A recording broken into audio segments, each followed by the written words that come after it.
You're listening ad-free on Amazon Music.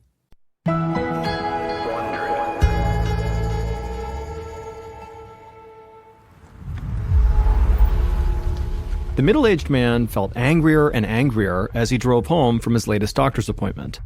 The man had been to see the doctor 4 times about his breathing difficulties, and each time the doctor had taken chest x-rays, but he couldn't figure out what was wrong. The doctor thought that, medically speaking, the man was fine, but the man knew he was far from fine. He couldn't even climb a flight of stairs without taking countless breaks to catch his breath, and once he got into bed, he could barely muster the strength to get back out again. He was now missing work, and he was feeling so weak that it was getting hard to do much of anything. And so how could any doctor say that he was fine? After he pulled into the driveway, the man just sat there for a moment. And as he did, he realized that the feeling he was having right now was not just a feeling of frustration. He also had a much darker feeling. And that feeling was that one of these nights he was going to go to bed and not wake up again.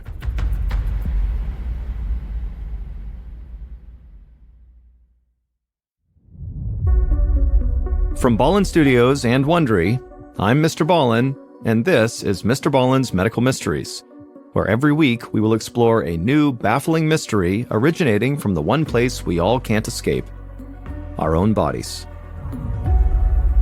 If you like today's story, please attach a very active hornet's nest to the inside of the Follow Button's toilet bowl, and then close the lid and walk away. The world can be a scary place, especially when it comes to getting sick. You could catch a virus at the gym, you could pick up a foodborne bacteria at your local restaurant, or you could even get bit by a deadly bug out for a walk on your favorite hiking trail. I mean, there are dangers everywhere, and so sometimes it just feels safer to stay at home, safe and sound on the couch. But in this episode, you'll hear 2 stories about people who found out just how dangerous staying home can actually be. Our first story is about a man in Scotland whose house becomes a living nightmare. And our second story is about a young man in Australia who found out that just sitting on your couch can actually become a health disaster. Here is our first story called A Step Too Far. On a Saturday afternoon in August of 2016, 43-year-old Philip Mackey dragged a ladder into his bathroom. Philip and his wife Marnie were working hard to fix up their home in Aberdeenshire, Scotland. And Philip, frankly, spent a lot of his weekends on these types of home improvement projects, so this was very typical. Philip carefully opened up the ladder in a corner of the bathroom and climbed up.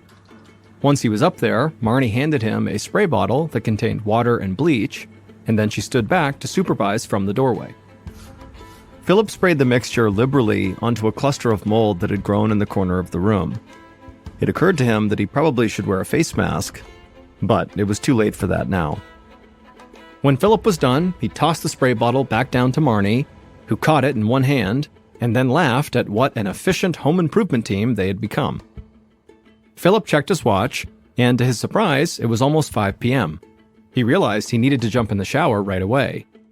Philip played saxophone and guitar for a local band on the weekends, and they had a show tonight. He needed to get going soon if he wanted to be on time. So he moved the ladder out of the way and turned on the shower.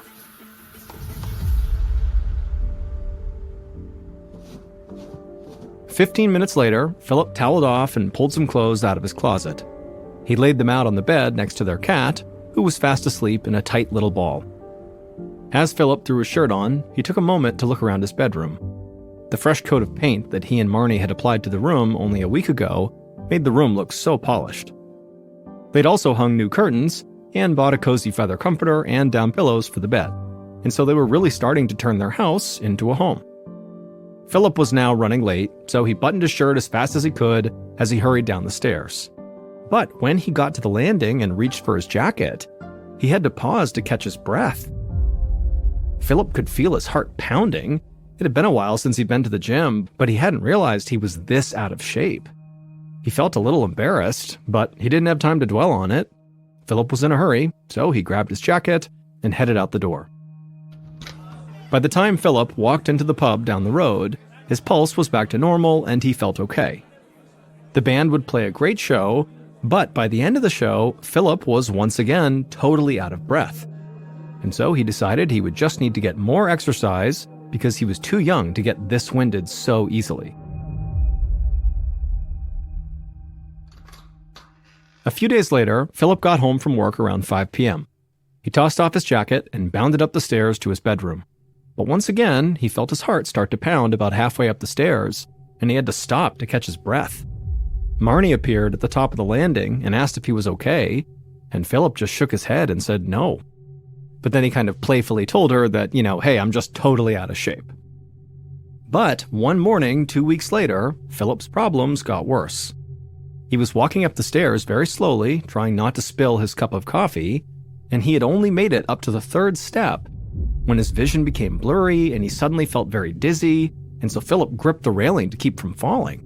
Then Philip began to feel breathless, and so instinctively he just sat down and put his coffee down, and he hung his head between his knees for a few minutes until the dizziness passed. And then finally, when Philip was feeling normal again, but still just sitting there on the stairs, Philip was terrified, and so he rushed downstairs, he grabbed his phone, and he called the doctor to make an appointment. Later that week, Philip was sitting in his doctor's office. He had been coming to this general practitioner for years, and Philip trusted that he'd be able to help him. His doctor sat across from him on a stool, listening as Philip listed off his symptoms: shortness of breath, pounding heart, and dizzy spells.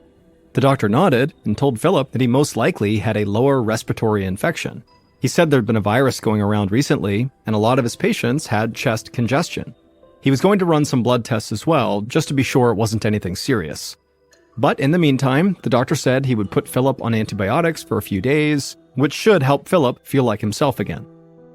Philip thanked the doctor and then drove straight to the pharmacy to pick up the antibiotics. And by the next afternoon, Philip was starting to feel like he had some energy again.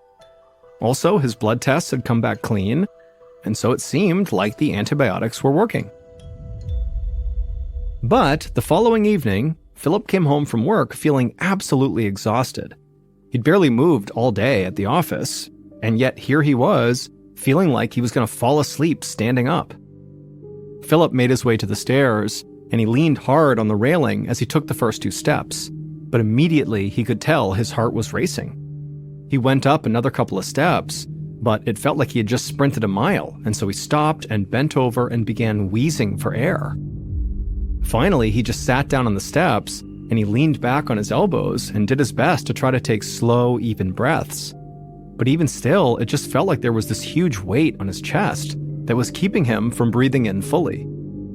After a few minutes, Philip heard footsteps coming down the stairs, and he knew it was his wife Marnie coming to help him. And a moment later, he felt her hand on his back, and he let her guide him to his feet. Philip leaned heavily on Marnie's shoulder as they slowly walked up, one step at a time.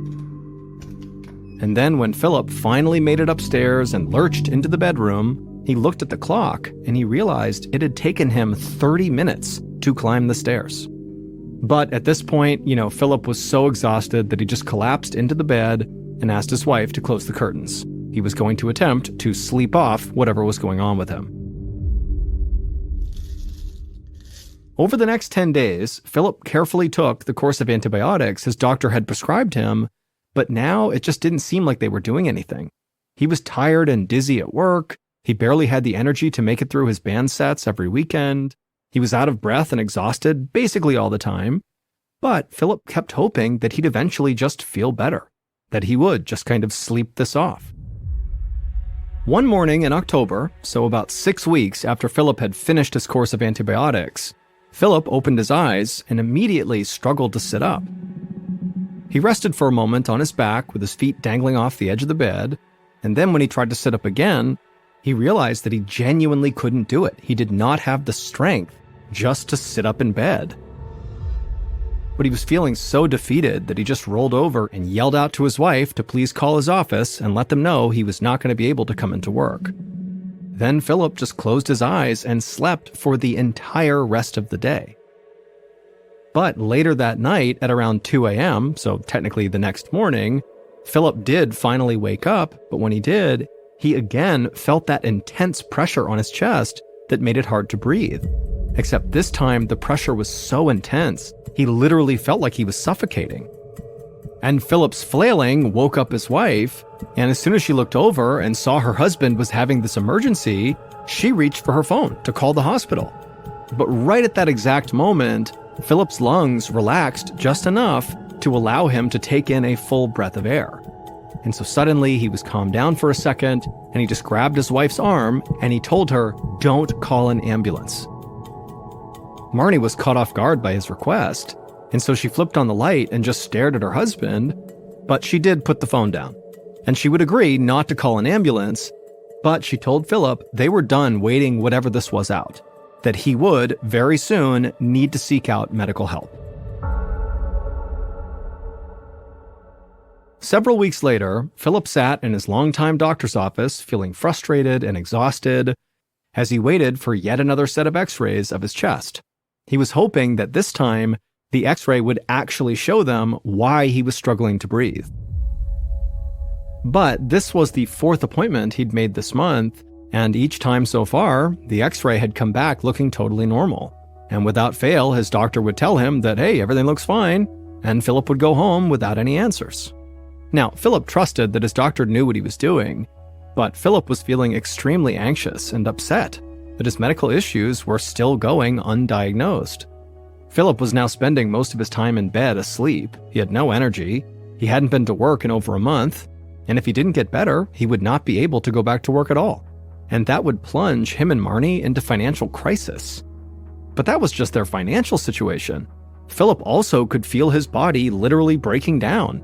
He was worried that eventually whatever was going on with him was going to kill him. Philip looked up when the door to the exam room opened, and he saw his doctor walk in, shaking his head solemnly. The doctor cleared his throat and told Philip that, once again, his x-ray looked totally normal. When Philip heard this, he just kind of snapped. Months of exhaustion and anxiety had finally bubbled up, and he just began to cry. He told his doctor that he just couldn't go on like this. The doctor sighed and nodded, agreeing that Philip was way too young to be in such dire health. The doctor was starting to suspect that Philip might need the advice of a specialist.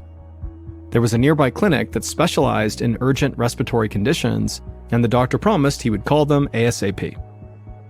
Philip thanked the doctor, but truthfully, he was skeptical about whether the specialist could actually help. But at the same time, he welcomed a new perspective because he was starting to give up hope.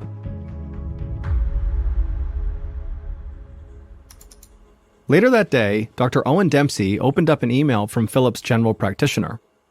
Dr. Dempsey was a highly respected chest physician at BMI Albin Hospital, which was located only 30 minutes up the road from where Philip lived. Half an hour earlier, Philip's doctor had called Dr. Dempsey to tell him that, Philip was suffering from extreme shortness of breath and exhaustion and needed help right away. Dr. Dempsey clicked on the email attachment, which was Philip's x-ray, and it popped up on the screen. Dr. Dempsey looked it over carefully. For the most part, Philip had healthy-looking lungs. However, something strange immediately jumped out at the chest physician. He noticed that Philip's lungs appeared slightly gray, almost like someone had shaded them in with a pencil. Now, Dr. Dempsey could understand why Philip's doctor had said that everything looked normal. The grayness was actually so faint that at first, he actually thought it was a defect in the x-ray film. And so, Dr. Dempsey could clearly see why Philip's doctor had said the x-rays looked normal, because they basically did. But with Dr. Dempsey's deep knowledge of the human chest, he knew that Philip's lungs were not normal at all. The slight grayness in Philip's lungs indicated they were inflamed and that something was seriously wrong. So Dr. Dempsey decided to call Philip and see if he could figure out if anything in his environment or daily habits might be making him sick. Dr. Dempsey dialed Philip's number. After 3 rings, Philip answered, and Dr. Dempsey noticed right away that Philip was panting. Dr. Dempsey had lung cancer patients who sounded better than Philip. Philip explained that the reason he was currently so out of breath was because he walked through his house to answer the phone. That was it. Dr. Dempsey was shocked, but when he told Philip how surprised he was at Philip's shortness of breath, Philip just laughed and said he was surprised too. He said it was getting really hard to think of himself as a healthy person now that he needed half an hour just to climb his own stairs. Dr. Dempsey knew that Philip must be incredibly stressed out, and he appreciated that Philip was actually still finding ways to make light of his situation. But as desperately as Dr. Dempsey wanted to help Philip out, he really had no idea how to do it. Dr. Dempsey told Philip that he believed he could be suffering from a severe allergic reaction. Things people have in their homes, like black mold or pet dander, can trigger severe and sometimes dangerous allergic reactions. And other times, people can bring things into their home from a trip that ultimately triggers an allergy. For a moment, all Dr. Dempsey heard was just wheezing on the other end of the line. And then Philip spoke, and he told the doctor that, for the past few months, he'd barely gotten out of bed, so he certainly wasn't traveling anywhere, even within his own community. And Philip couldn't think of anything in his house that could have caused such a terrible reaction. He said there was nothing new, just the same pets they'd had for years. Now, Philip did mention that there was some mold in their bathroom, but he'd taken care of it months ago and it never came back. The doctor eventually just began to quiz Philip about potential ways he could have been exposed. And time and again, Philip shot each of them down. Even before he got sick, Philip didn't go to a health spa or other humid environments where mold could grow. He rarely went into his attic, which can also harbor mold. And since he'd gotten sick, they'd stopped remodeling the house, so he definitely was not exposing himself to any kind of home improvement chemicals. Philip said he didn't even smoke. And so by the time Dr. Dempsey had gone through his whole checklist of hazards and come up empty, he could tell Philip was close to tears. And Dr. Dempsey totally understood, because if he were in Philip's position, he would be just as scared and frustrated. Dr. Dempsey felt stumped. Nothing Philip had been exposed to recently sounded like cause for concern. So he asked Philip about the work he was doing on his house before he got sick. And Philip began describing all the painting and reupholstering they'd been doing. And in the background, Dr. Dempsey could hear Philip's wife, Marnie, reminding Philip about all sorts of other small projects they'd taken on over the past year. And at some point, Philip began rambling about his bedroom, something he was obviously very proud of. And he would tell Dr. Dempsey that they had really splurged on linen curtains and a brand new comforter. And right at that moment, as he was describing his bedroom, Dr. Dempsey had an epiphany. He suddenly understood what very likely was making Philip so sick. And so he cut Philip off and said, "How soon can you come in and get blood work done?" A few days later, Philip and Marnie sat in Dr. Dempsey's office as they went over the results of Philip's recent blood work. Dr. Dempsey smiled at them and reassured them that he did finally have a diagnosis. Dr. Dempsey explained that, generally speaking, people do not suddenly become allergic to things that they're exposed to regularly, things like pets. And even if Philip did inhale that mold in the bathroom when he was doing those home renovations, his illness should have gone away when he was no longer exposed to the mold. But when Philip told Dr. Dempsey on that phone call that he and his wife were really excited about the changes they had made to their bedroom and they had splurged on the linens and the comforter on their bed, that is what tipped Dr. Dempsey off that potentially Philip could be suffering from a very specific and very rare disease. And it would turn out Dr. Dempsey's hunch was correct. Philip's blood tests had revealed that he was having a severe allergic reaction to bird feathers.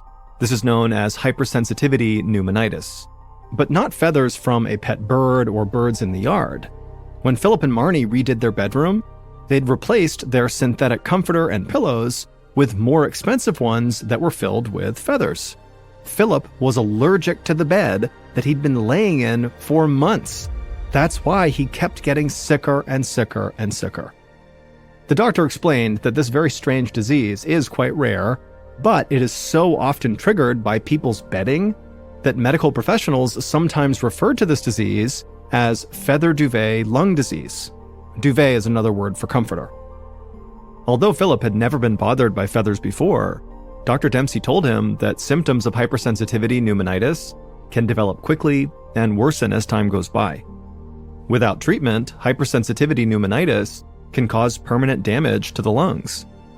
But thankfully, Dr. Dempsey assured him that they had caught the disease in time. Dr. Dempsey prescribed Philip steroids, and Philip got rid of the feather comforter and pillows. Within 2 days, Philip was already feeling better. And within a few weeks, he was back at work and back to playing his saxophone in bars all across Scotland.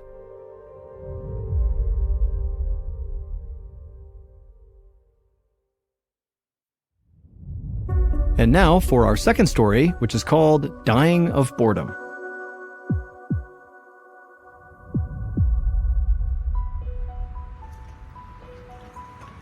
In December of 2019, 17-year-old Kyle Quitman took a deep breath of fresh air as a hospital volunteer wheeled him out the front door of a hospital in Queensland, Australia. Now, at the time, most of Kyle's friends were out celebrating the end of the school year. But Kyle had been in the hospital, having ankle reconstruction surgery to repair a really bad rugby injury. Kyle wished he could be at the beach right now with his friends, but after 3 days of being stuck inside the hospital, he was at least happy just to feel the sun on his skin. And it occurred to him that he really should try to enjoy this moment, because he was going to be mostly stuck inside for the next 3 months as his ankle healed, and while all his friends enjoyed the Australian summer that runs through February. The hospital volunteer parked Kyle's wheelchair on the curb and asked how his ankle was feeling. Kyle could feel it throb inside his cast, and he admitted that it was actually pretty tender. But a moment later, he saw his dad's car come around the corner, and suddenly he forgot all about the pain. All Kyle wanted was just to go home with his dad. Kyle's dad hopped out of the car and helped Kyle out of his wheelchair. Kyle's legs were a little shaky after 3 days on his back, but he leaned on his dad and managed to limp his way to the front passenger seat. Then off they went. The minute Kyle hobbled into his home, he could see that his mother had been carefully preparing for his arrival. She made the couch in the living room as inviting as possible, complete with fluffy pillows and his favorite blanket. There was a TV tray set up next to the couch with the TV remote, his gaming controllers, and a little bowl of candy sitting on it. Kyle smiled at all the amazing comforts his mother had assembled, but at the same time he sort of frowned because this was also where he knew he would be spending basically all of his time for the next 12 weeks, and as nice as it was, it felt pretty cramped. But in the end, Kyle just collapsed onto the couch, grabbed a controller, and started gaming. 4 days later, Kyle lay on the couch, a bowl of popcorn balancing on his stomach, as he listened to the family's pet cockatiel, Larry, repeat his name over and over again in a sing-song voice. Larry had a lot of personality, and Kyle loved to play with him. He had spent the morning trying to flick kernels across the living room and into Larry's cage. Kyle rolled a kernel in between his thumb and forefinger and then launched it across the room, and amazingly, it sailed right through the metal bars, right into the cage, and Kyle cheered as the cockatiel whistled his appreciation. But then Kyle sighed. Larry was amusing, but this had to be the most boring summer vacation of his life. A few of Kyle's friends had dropped by the night before with cookies and Gatorade, which was great, but then they all left for a party without Kyle, and he felt totally abandoned.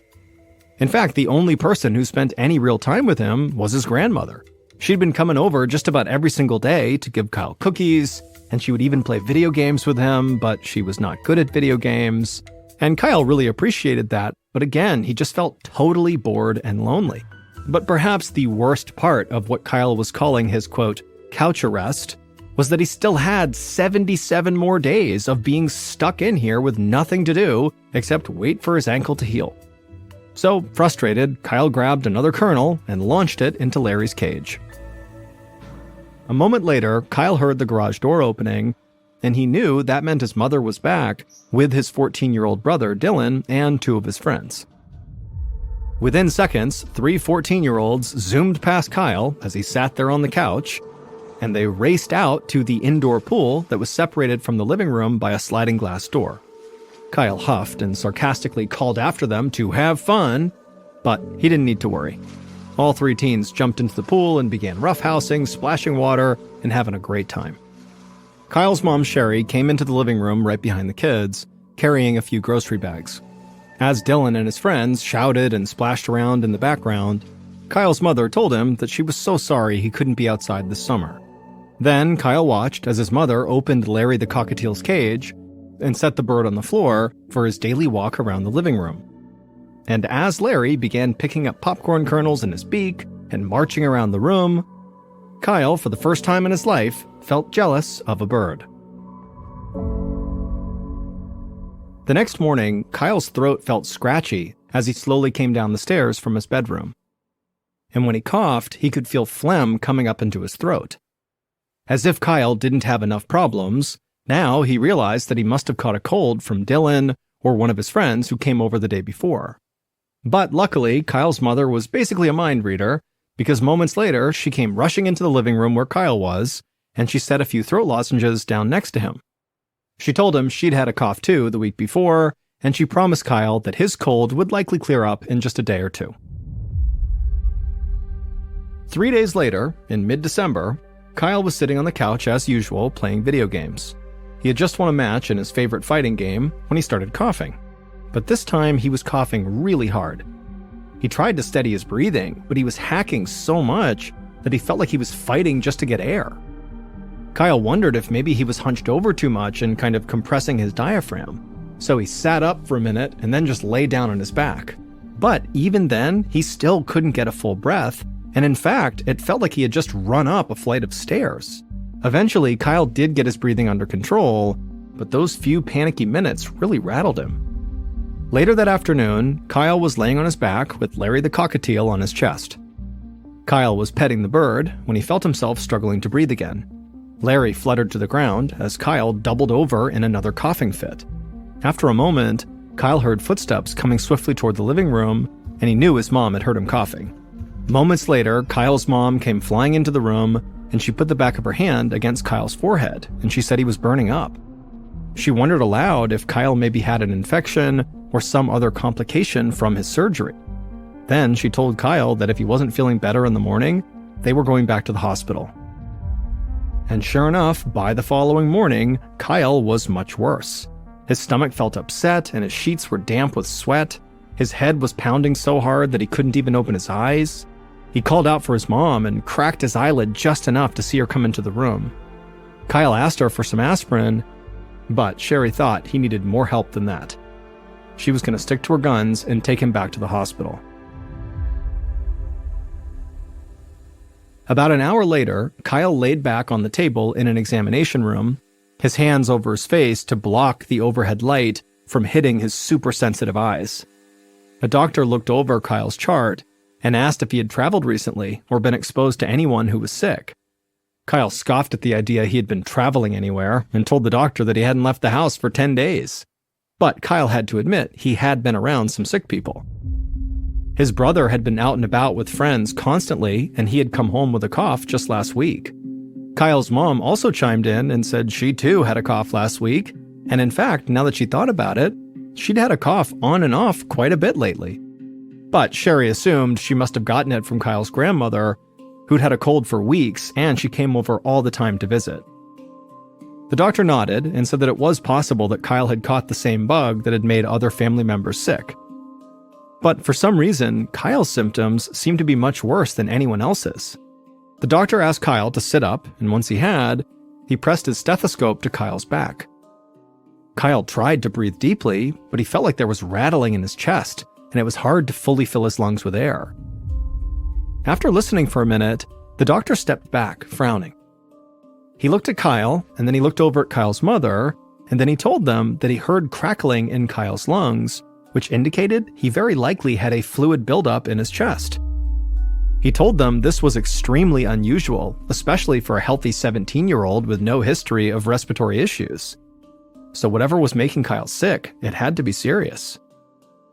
Kyle just stared at the doctor in disbelief, and then between his ragged breaths, he asked the doctor if he was going to be okay. The doctor told Kyle not to panic, but they would have to run a whole battery of tests to figure out what was going on with him. The doctor said it was possible that Kyle had an autoimmune disease like lupus. However, the doctor thought it was far more likely that Kyle was suffering from some kind of infection. So the doctor said he was going to send an occupational hygienist to the Quitman's home to see if there was something in their environment that was making Kyle sick. Meanwhile, Kyle would need to spend the night at the hospital for testing. As Kyle listened to the scary-sounding things the doctor was saying, he found it very difficult to stay calm. If there was something deadly hidden in the Quitman residence, he knew he'd been breathing it in for 24 hours a day, non-stop for over a week. And the rest of his family could also be in serious danger too. The next morning, Kyle woke up in his hospital bed trying not to move for fear that he would set off another coughing fit. Even though he was exhausted, he couldn't sleep the night before. Between the intense pain in his chest and the fear of what might be wrong with him, it had been very hard to relax. As he watched the TV to distract himself, his doctor gently knocked on the door frame and came inside. He told Kyle that he had some good news and bad news. The good news was, so far, all of Kyle's tests had come back negative, which ruled out an autoimmune disorder and a host of other diseases. But the bad news was, the occupational hygienist had found some possible causes for what was making Kyle sick. There were traces of mold in the Quitman's house, and the hygienist was also concerned about the family's pet cockatiel, Larry. Birds could carry all sorts of diseases, and their feathers could also set off severe respiratory issues, like what was happening to Kyle right now. When Kyle heard this, he just put his hands over his face and he groaned. He had most likely been breathing in that mold around the clock, and Larry the cockatiel had been keeping him company the entire time. Kyle asked the doctor if they'd have to get rid of their beloved bird in order to get better. The doctor shrugged and said he couldn't be sure yet. To find out what was actually infecting Kyle's lungs, they would have to insert a tube into Kyle's lungs to take a sample of the fluids. The doctor told him that that procedure is called a bronchoalveolar lavage, and when he said that, Kyle's eyes widened. Any procedure with a name that complicated had to be painful. But the doctor smiled when he saw Kyle's reaction, and he reassured him that he'd be asleep for the whole 2-hour procedure and he wouldn't feel a thing. Kyle was relieved. Now he just hoped that this test would get him the answers that he needed. Later that day, Kyle was back in his hospital room, still a bit groggy from the anesthesia from the procedure. But when the doctor came in, Kyle was aware enough to notice the very serious look on his doctor's face. The doctor said that, once again, he had good news and bad news. He said the good news was they found what was making Kyle sick, but it was not mold or Larry the cockatiel. For a moment, Kyle felt really happy that his beloved pet would not have to be exiled from the family home. But then the doctor told him the bad news. Kyle's lungs were infected with a toxic bacteria called Mycobacterium intracellular, which can be extremely dangerous. If left untreated, it could permanently damage his breathing and even cause heart failure. Before Kyle could freak out, the doctor said he was pretty sure they'd caught it early enough to avoid any serious health damage for Kyle and his family.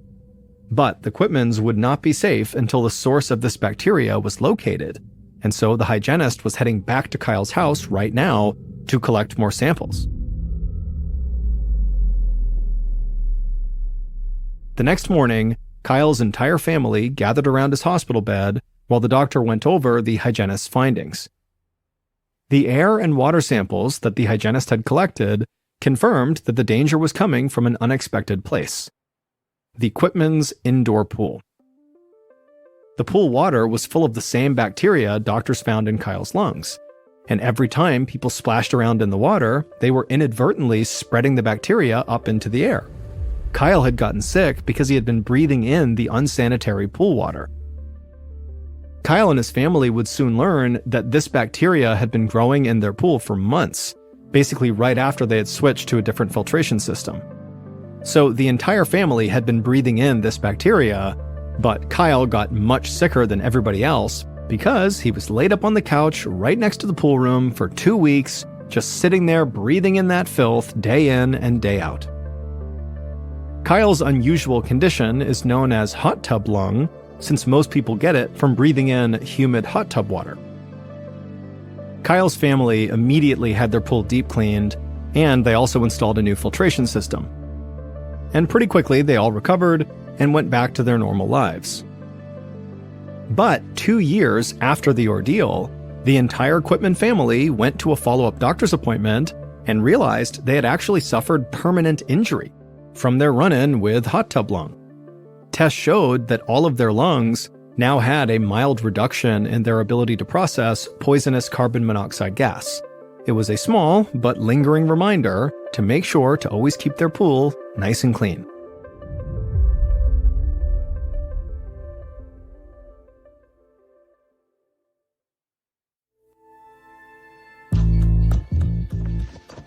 From Ballen Studios and Wondery, this is MrBallen's Medical Mysteries, hosted by me, MrBallen. A quick note about our stories: we use aliases sometimes because we don't know the names of the real people in the story, and also, in most cases, we can't know exactly what was said, but everything is based on a lot of research. And a reminder, the content in this episode is not intended to be a substitute for professional medical advice, diagnosis, or treatment. This episode was written by Aaron Lan.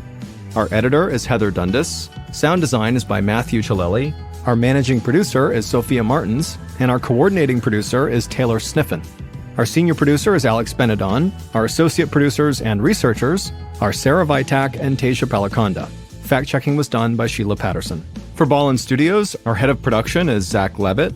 Script editing is by Scott Allen and Evan Allen. Our coordinating producer is Matub Zair. Executive producers are myself, MrBallen, and Nick Witters. For Wondery, our head of sound is Marcelino Villapando. Senior producers are Loredana Palavoda and Dave Schilling. Senior managing producer is Ryan Lohr. Our executive producers are Aaron O'Flaherty and Marshall Louis for Wondery.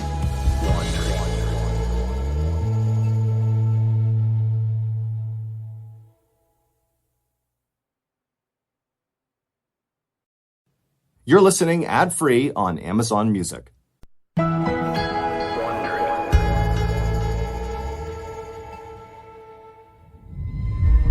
Early one morning, a concerned mother sat beside her young son inside of a hospital room. He was lying in the bed, curled into a ball, and he was drenched with sweat, and he was clutching his stomach. His doctors couldn't figure out what was wrong with him, and until they did, they couldn't cure him. For now, all they could do was keep the boy hydrated and hope for a breakthrough. But, judging from how miserable her son looked, it didn't seem like the doctors were helping at all. The mother was starting to get worried that her little boy's life was in danger. The mother stood up to call the nurse when all of a sudden she felt dizzy and lightheaded. She sat back down and realized she was starting to sweat. A lot. This was exactly how her son's illness had started. Whatever he had, now she had it too. What she didn't know, though, was that thousands of other people were experiencing the same terrifying symptoms too. This was just the beginning of an outbreak that would spread across the entire United States.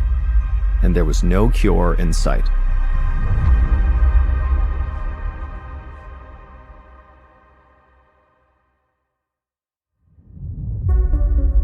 From Ballen Studios and Wondery, I'm MrBallen, and this is MrBallen's Medical Mysteries, where every week we will explore a new, baffling mystery originating from the one place we all can't escape, our own bodies. If you like today's story, please offer to detail the Follow Button's car, but be sure to hide a slightly open can of tuna under their front seat.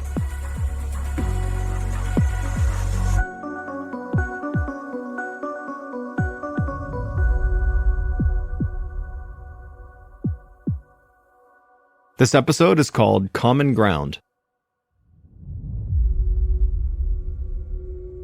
On August 8th, 1998, Sharon Anderson's eyes shot open to the sound of her 8-year-old son's wailing. She glanced over at the bedside clock and saw it was only 4 a.m.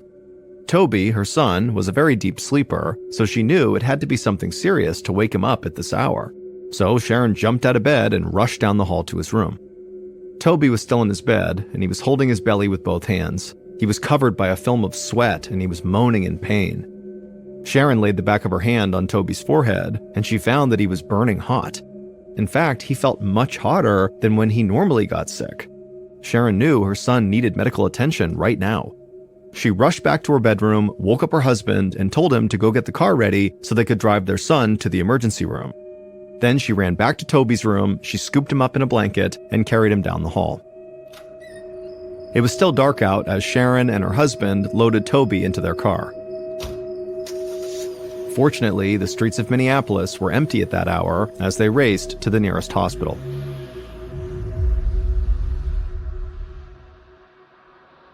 Attending physician Dr. Jean Miller was just starting her shift when her office intercom buzzed and a voice announced that an 8-year-old boy named Toby had just been wheeled into the ER. His mother, Sharon, said Toby had been feverish for hours and was throwing up. Dr. Miller jumped up from her desk and dashed down the hall to the emergency room. She found Toby lying in bed, his eyes half open and his skin drained of color, while his pajamas were dark with sweat. The boy's parents hovered beside the bed looking worried and helpless. Dr. Miller called for a nurse to bring an IV saline drip to get some fluids into the boy. Then she measured his heartbeat and listened to his breathing. But the child's intense stomach pains suggested that whatever was going on was an intestinal issue. That covered a lot of possibilities, from food poisoning to something much more serious like appendicitis. Dr. Miller asked Toby's parents if he'd eaten anything unusual lately. They looked at each other and listed various meals from the past few days, but then said that nothing out of the ordinary came to mind. Dr. Miller nodded, then asked Toby where it hurt most. With very shaky hands, Toby pointed to his stomach. Tears formed in his eyes, and he told Dr. Miller the pain was getting even worse. Dr. Miller smiled calmly, doing her best to hide her concern that Toby seemed to be sinking. The doctor grabbed a phone off the wall and called the lab to order blood and stool samples. That would likely identify what was happening inside of Toby's body. The doctor was pretty sure it was some kind of food poisoning, but the boy's intense discomfort suggested that it could be more serious than your run-of-the-mill 24-hour stomach bug. Dr. Miller took the parents aside and told them to make a list of every food and every place that Toby had eaten in the past 4 days. Dr. Miller promised they would find out what was happening to their son and they would do everything in their power to make him right again. A few hours later, Dr. Miller's phone rang. It was the lab with Toby's results. They found blood in Toby's stool, which indicated intestinal bleeding, most likely from bacteria in his food. So Dr. Miller had apparently been right. It was some kind of food poisoning.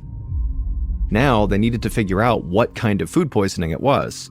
The lab technician said they had already isolated the bacteria from Toby's stool for closer analysis.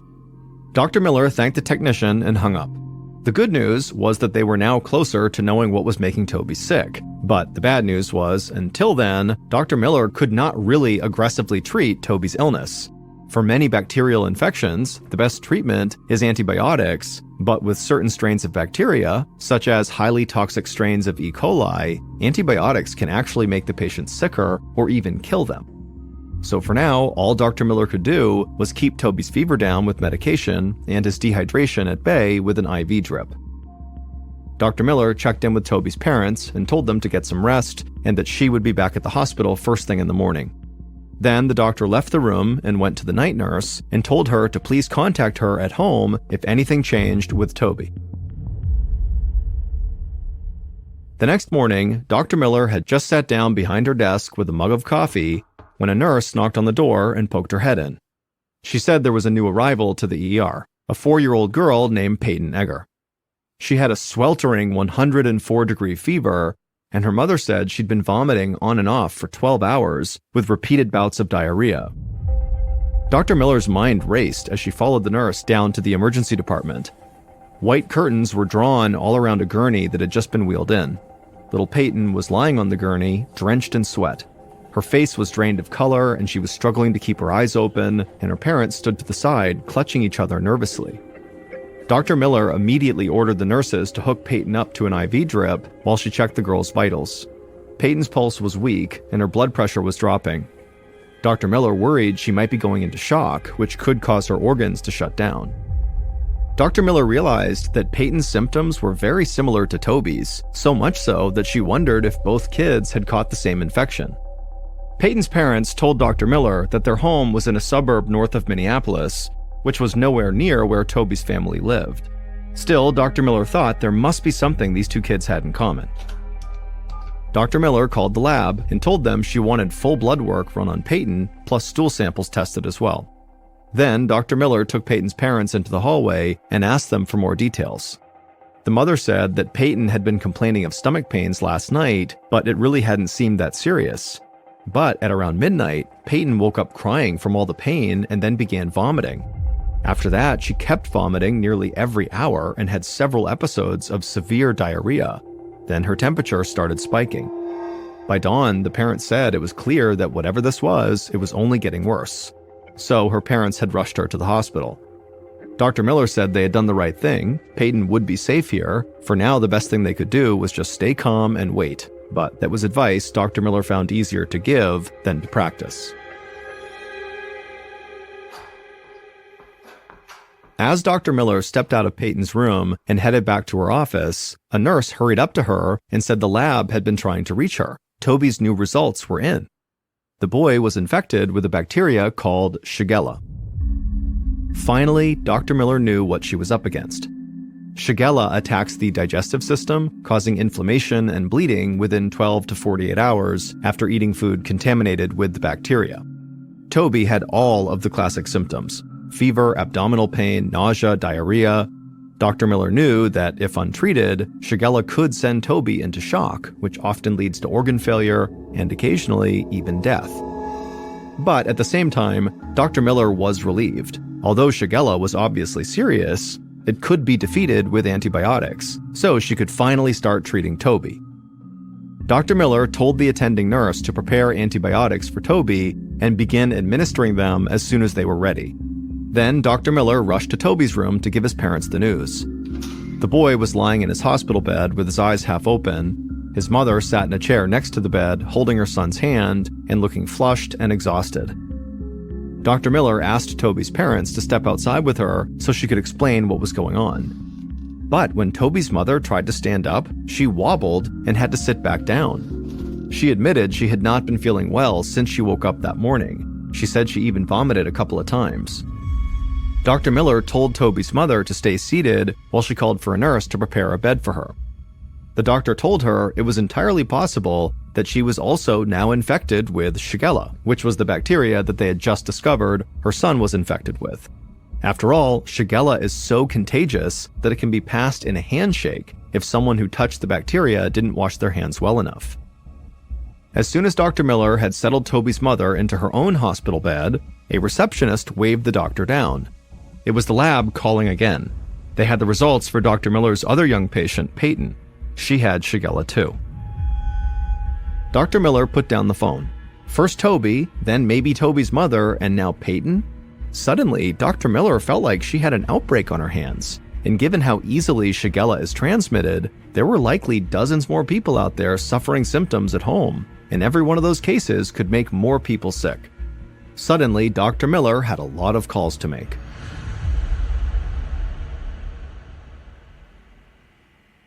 Later on that same afternoon in August of 1998, a young epidemiologist at the Minnesota Department of Health named Dr. Julie Wickland was sitting at her desk when her secretary buzzed. She told her there was an urgent call coming in from a local hospital. Dr. Wickland was only in her 20s and still trying to prove herself professionally, but one thing she had already learned was that being an epidemiologist meant everything was a potential emergency. People's lives were always on the line. She picked up the phone and called Dr. Miller, who described the potential Shigella outbreak she was facing. 3 cases in her hospital, and likely a lot more people at home right now who just weren't sick enough to head to the hospital yet. But soon they would be. Once Dr. Wickland was done hearing from Dr. Miller, she requested to have Toby and Peyton's families fill out food history charts with everything they had eaten in the past 4 days. Then she met with her team at the Department of Health and assigned some of her best investigators to join her on this case. By the time she got back to her office, Dr. Wickland's secretary came in holding a stack of papers. The families had already filled out and faxed over their kids' food histories. Dr. Wickland spread them out on her desk and scanned them to look for commonalities. Right away, she noticed a pattern. They had all eaten at a restaurant called Roberta's. The odds were extremely low that both Toby and Peyton's families had eaten at the same place in the same 4-day window, especially considering how far apart they lived, and so this was exactly the type of breakthrough Dr. Wickland was hoping for.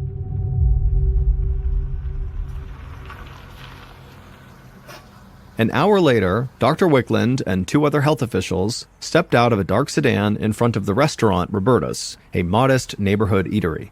The manager was waiting for them by the entrance, looking very tense. The restaurant was temporarily closed for the rest of the day so that Dr. Wickland and her team could go and conduct their investigation there. Dr. Wickland needed to inspect every aspect of the restaurant's food handling for possible sources of contamination, such as spoiled food or dirty water. Dr. Wickland assigned one investigator to record the temperatures inside the refrigerators and freezers, while another investigator took water samples from all the sinks and taps. Then Dr. Wickland studied every step in the food's journey to the table. from the delivery area to the storage room to the food prep stations. The overall layout at Roberta's met safety standards. But Dr. Wickland knew how elusive Shigella could be. Shigella can show up almost anywhere and then can be spread by the people who are simply preparing the food. Dr. Wickland told the manager she needed to interview the entire staff. And so once the staff was gathered in the dining room, Dr. Wickland circled the room, asking each employee questions about their recent health and also their daily kitchen routine. Several members of the staff admitted to Dr. Wickland that they had not been feeling very good lately. Some had even been feverish and suffering pretty severe abdominal pains. It sounded worryingly similar to what Toby and Toby's mother and Peyton were all experiencing. Dr. Wickland then made copies of the restaurant's reservation list and credit card receipts from the past 4 days. Flipping through the pages, she estimated at least 400 people had eaten at Roberta's within a few days of when Dr. Miller's patients had eaten there. All of these diners were now at risk of getting Shigella. Back at the office, Dr. Wickland wrote up a questionnaire for all of Roberta's 400-plus diners. She needed to determine how many other customers out there were suffering similar symptoms. If any of them had contracted Shigella but didn't realize it, they could be infecting other people. These people needed to be notified right away, or else this situation could get much worse. The next morning, when Dr. Wickland arrived at her office, she learned that one of Roberta's employees had tested positive for Shigella. This confirmed that everyone who had eaten at the restaurant could now potentially be infected with the Shigella bacteria. But at least she now had a pretty good idea where the Shigella was coming from, a sick food prep worker who likely had not washed their hands properly. Dr. Wickland's first step was to call Roberta's and order the restaurant temporarily closed until the Shigella outbreak was totally contained. Then Dr. Wickland called Dr. Miller to get an update on her patients. Dr. Miller told her that Toby's mom was doing fine, but Toby and Peyton were struggling. Shigella is always harshest on the young and the elderly, and the children's conditions were not getting better. If they didn't start getting better soon, Dr. Miller feared they could go into shock and die.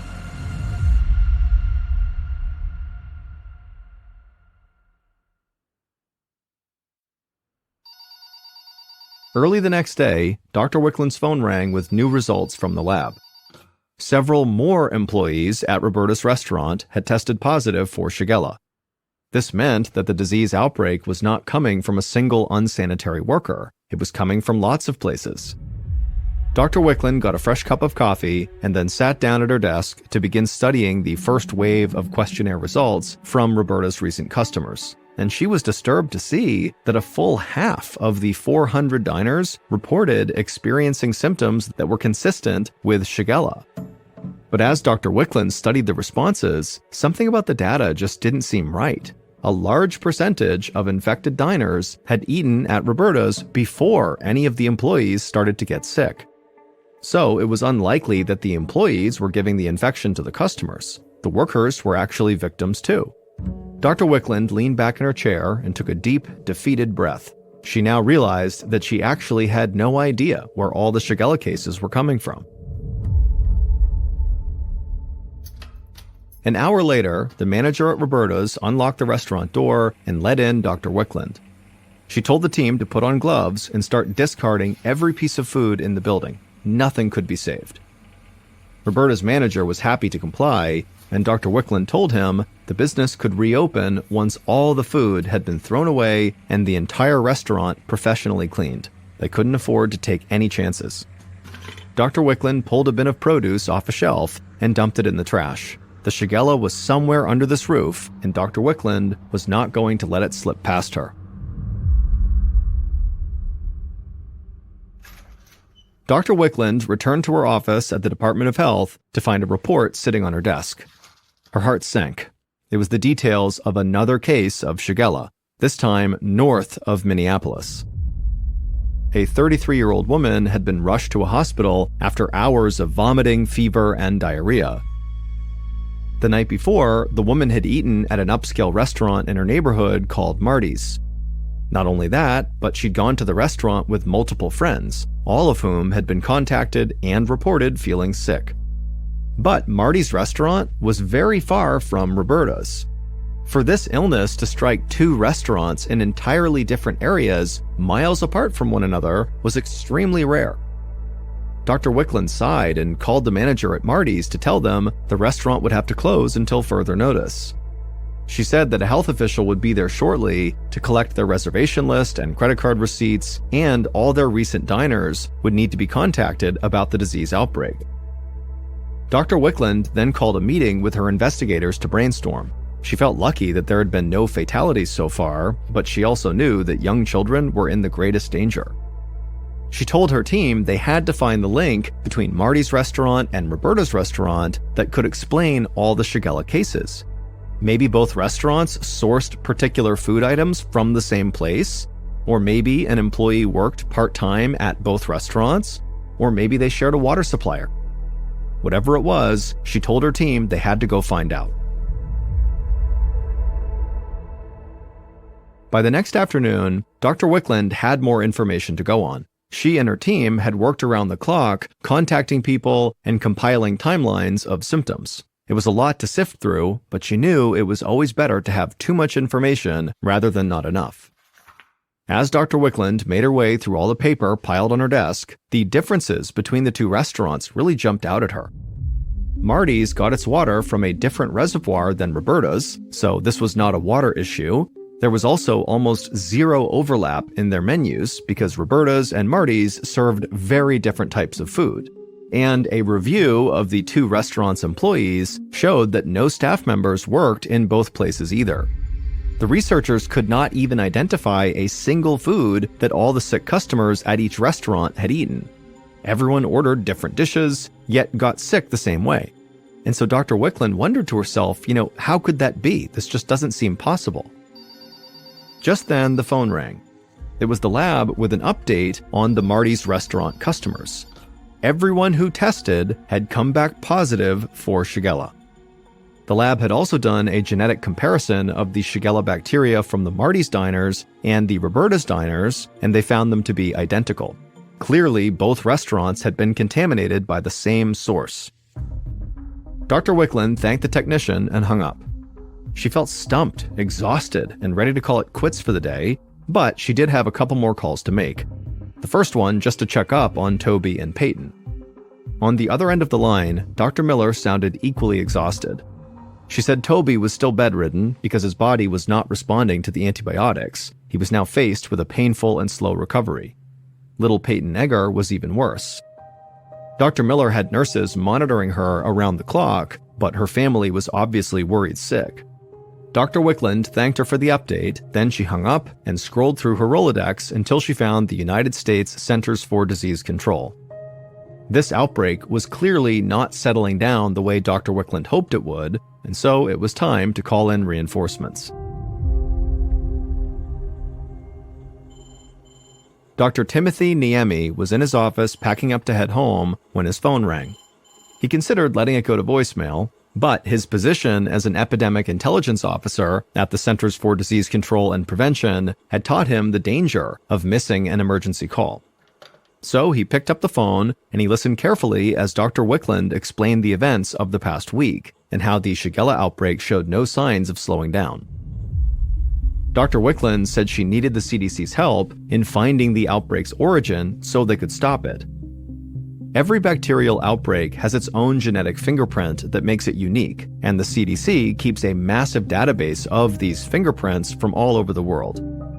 Dr. Niemi told Dr. Wickland to email him an image of the Shigella bacteria's DNA profile. Then he could use the CDC's database to see if the same Shigella strain had been reported anywhere else. The moment Dr. Niemi uploaded the Shigella bacteria from Minnesota to his database, Shigella outbreaks in other areas popped up all over.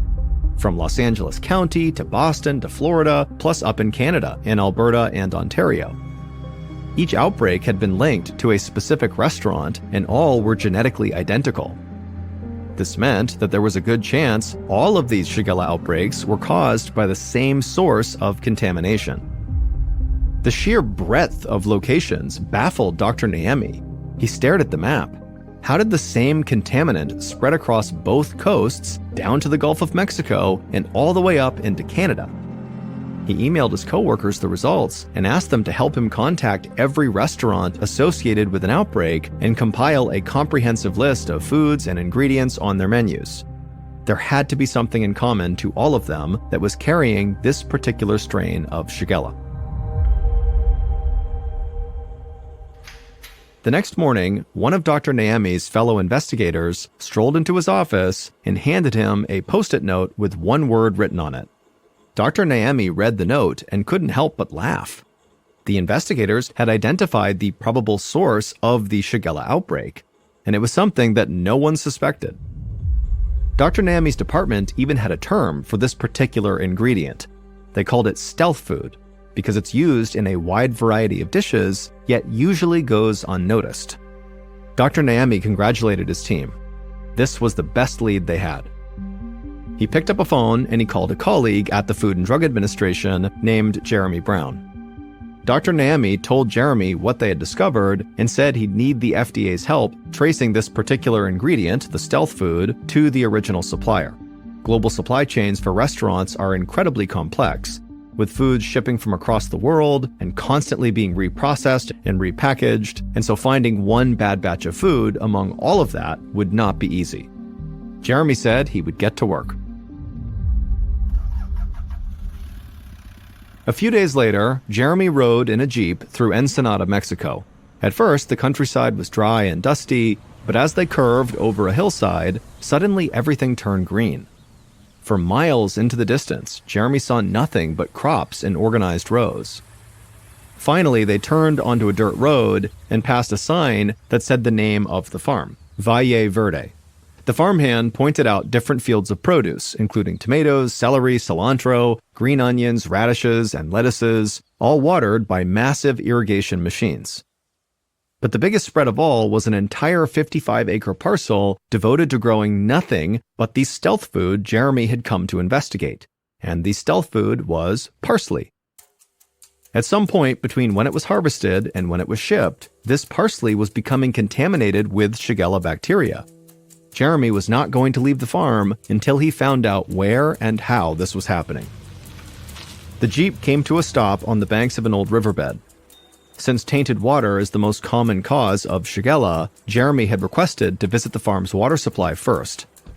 The farmhand hopped out and led them to a series of wells that provided all of the farm's water. Jeremy looked inside one of them. The stone casing was old, but uncracked. The shaft was dug very deep, so that the water came from far underground, which meant the likelihood of contamination was actually quite small. Jeremy could tell the issue was not the wells. Next, the farmhand drove them past several meadows to a reservoir that served as the farm's backup water supply. It looked like a small fresh lake. The water seemed clean, but Jeremy still bottled up a couple of samples for testing back in the US. The farmhand asked Jeremy where he wanted to head next. Jeremy said he could use a break from the heat. It had gotten much hotter as the afternoon wore on. A few minutes later, the Jeep rumbled to a stop in front of a huge farm shed with a corrugated steel roof.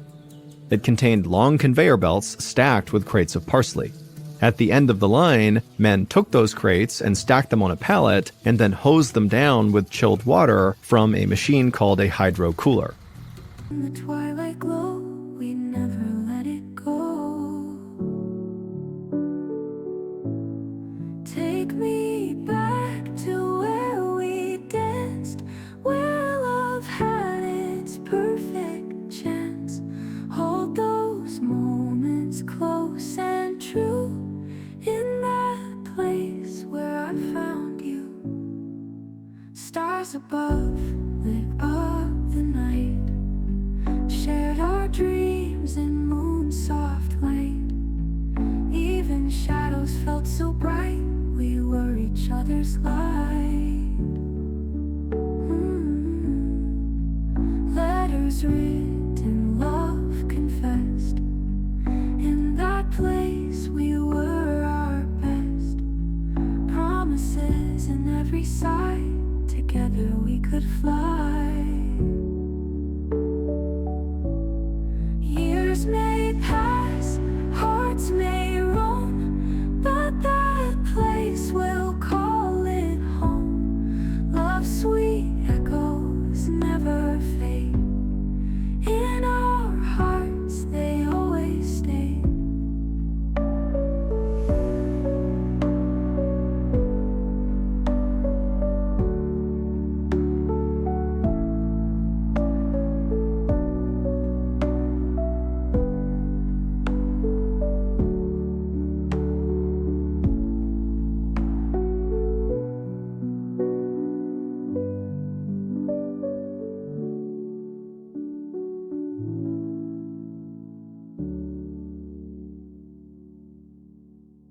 Jeremy watched as hundreds of boxes quickly piled up and were loaded into the backs of huge trucks and then driven away to be shipped all across North America. Jeremy asked the farmhand if the water for the hydrocooler came from their wells or the reservoir, but the farmhand shook his head and said neither. The water for the hydrocooler came from Ensenada's municipal water supply. Jeremy put on his sunglasses and told the farmhand that that was where he needed to go next. At the municipal water plant, the facility's director admitted that they had been a bit overwhelmed lately. Due to government funding cutbacks, they had been understaffed for a while. With fewer security guards to watch the place, there had been a few break-ins lately, and some equipment had even been damaged. At one of the water filtration systems, Jeremy noticed that the machine that normally disinfects the water with chlorine was shut down. Jeremy asked the manager if the chlorinator had just been turned off today or if it really was not working at all. The manager shook his head in frustration and said this had been on their list to get fixed for over a month, but the city hadn't managed to send over the parts yet. Jeremy did his best to hide his shock. Without chlorine, all sorts of contaminants could flourish in the water, including Shigella. From there, the water was pumped to businesses, homes, and farms all over the area, like the parsley crop at Valle Verde. Jeremy filled several bottles to be tested and told the farmhand it was time to go.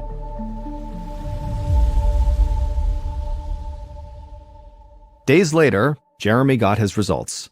Ensenada's municipal water was loaded with Shigella. And it was the same strain as the one found at Roberta's, Marty's, and all the other restaurants. The contaminated water had been sprayed directly onto the parsley right before being shipped to restaurants all across North America, where people like Toby, Peyton, and their families ate the parsley without giving it a second thought. Jeremy knew they had been lucky in tracking down the source relatively quickly. He estimated that as many as 1,000 diners had caught Shigella from one harvest of contaminated parsley, but it could have been so much worse. Fortunately, there were no fatalities, and both Toby and Peyton eventually made full recoveries. But very few of those who got sick will ever look at their parsley garnish the same way again.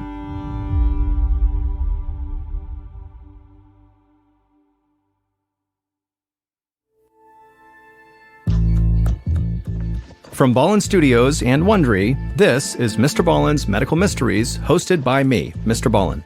A quick note about our stories: we use aliases sometimes because we don't know the names of the real people in the story. And also, in most cases, we can't know exactly what was said, but everything is based on a lot of research. And a reminder, the content in this episode is not intended to be a substitute for professional medical advice, diagnosis, or treatment. This episode was written by Britt Brown. Our editor is Heather Dundas. Sound design is by Matthew Chaleli. Coordinating producer is Sophia Martins. Our senior producer is Alex Benedon. Our associate producers and researchers are Sarah Vitak and Teja Palakonda. Fact-checking was done by Sheila Patterson. For Ballen Studios, our head of production is Zach Levitt. Script editing is by Scott Allen and Evan Allen. Our coordinating producer is Matub Zaire. Executive producers are myself, Mr. Ballen, and Nick Witters. For Wondery, our head of sound is Marcelino Villapando. Senior producers are Loredana Palavoda and Dave Schilling. Senior managing producer is Ryan Lohr. Our executive producers are Aaron O'Flaherty and Marshall Louis for Wondery.